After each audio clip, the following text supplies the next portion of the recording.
separate homes, but they ate their meals together and had a chance to do discussion. And it was sort of a sociological study. They called it the Faith and Life Community. But like Roger said, there wasn't a lot of faith, but there was a lot of life.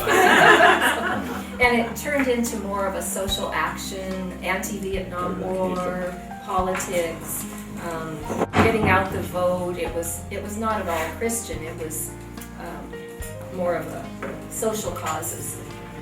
So I moved into the girls' home, and he happened to live in the men's home. But because he was the janitor of the home, you were of the Koinonia house, the offices of these men. So that's where I met. I was painting my room where I was going to live, and he came in and said hello. I didn't like him. I thought he was a very strange person. So he had then at that time his beard. No one else in the whole school had a beard. Before beard for years, Roger. nobody had beards. And he wore these sorts of shoes. No one wore those shoes. So he was out of style and kind of a poor boy, and didn't study hard, and I just, no, not for me. But he chased me around for a year or so, and I changed my mind. So what was the thing that he did to you that you completely turned around? Well, I had gone on a mission trip in the summer. It was with the Lutheran Church, and I'd gone to Philadelphia and worked in a black community in a recreation center. He wrote me a few letters, and then when I came home, the things that I did like about him were he was very kind, and he was had a sensitive heart. And so there were causes that we believed in. One was the Vietnam War was very, very bad, and we both agreed on this. And then he just started looking cute to me. That's all. Shining over your eyes. Okay, Roger, what is your side of the story? We want to hear the truth now. Well, for me, Yeah. I was 25 years old when I met Jan. And when I first met her, oh my gosh, this is who I want to marry. Now in America, each person chooses their own husband and wife. And so I tried to get to know her, but she was always pushing me away. And I was kind of like a hippie. I had longer hair. It was before the hippies, but I had longer hair. And I took all of my pants down to a tailor and said they're too long. Cut them off here, but they cut them off too short. So all of my pants were like this. And then they wore these. And I had a beard.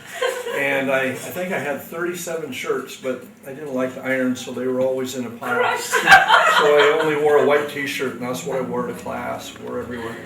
So anyway, she didn't like me very much. But I'm struggling trying to be with her so we could talk and all of this. And she's the most beautiful girl on campus, 14,000 students. And she's not just beautiful, she's intelligent, she's really a kind person. Oh, that's the kind of woman I want, but she wouldn't have anything to do with me. And so, I found out which psychology, it was abnormal psychology, I think. And she signed up for it, and I found out which class she was in. And so it was my turn to go sign up for classes. I made sure I got into the same class as her. And so then she went to, the first day she went to class, and then I was down the hall, I waited for her to go in, and I went walking in with my notebook and pen, and saw where she was, and came walking by. Oh, hi, how are you? She's okay, how are you? I said, wow, this is a coincidence. May I sit next to you? Okay, if you like. And so I started trapping her. Start putting on the moves? Yeah, I tried to, but not a whole lot happened. It took quite a while. But little by little, she started softening up, and also I started trying to be a nicer guy, or not nicer.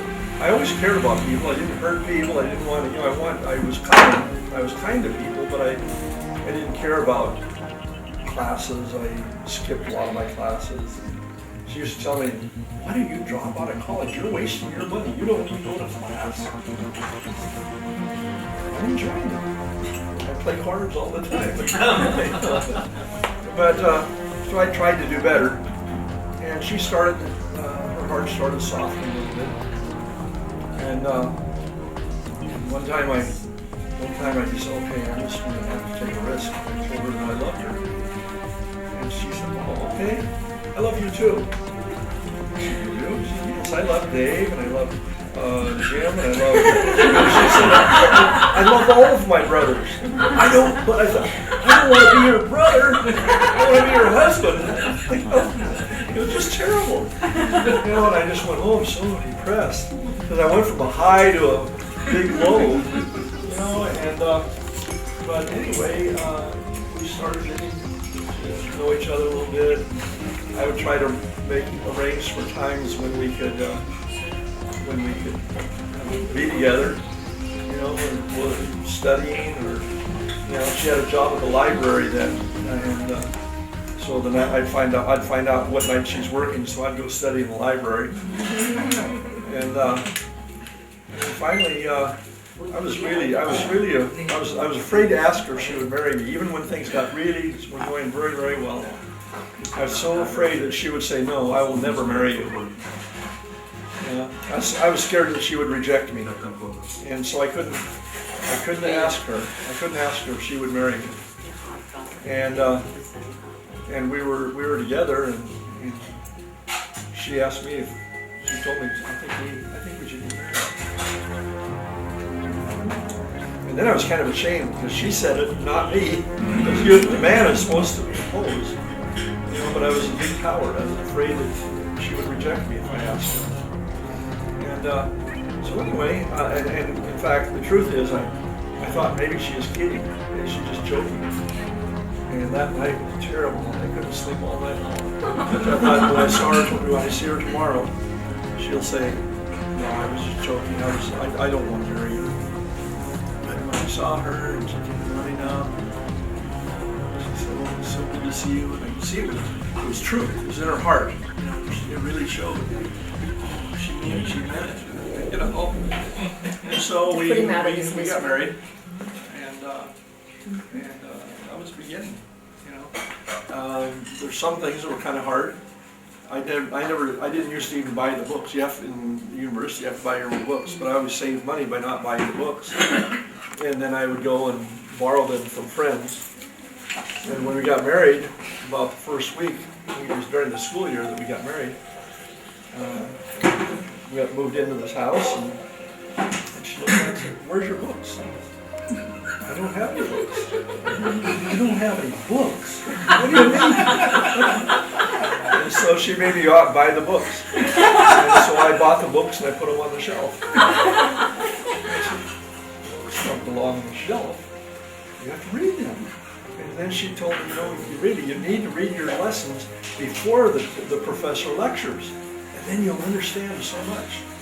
And so I started doing that, and I started understanding everything. So in my grades, I went from really bad grades, and I got all A's almost all the time since I got married. I've got almost all A's, but it was what she taught me. It never dawned on me that I thought it was good enough if I borrowed a friend's book a couple days before the final exam. That'd be good enough, and go to class and try to listen to the lectures. I had pretty good memory, so I can remember what they said. I was able to pass most of the classes that way. Now, this is the question they will ask in India. Did you kiss her before you got married or after you got married? We're not telling. Yeah.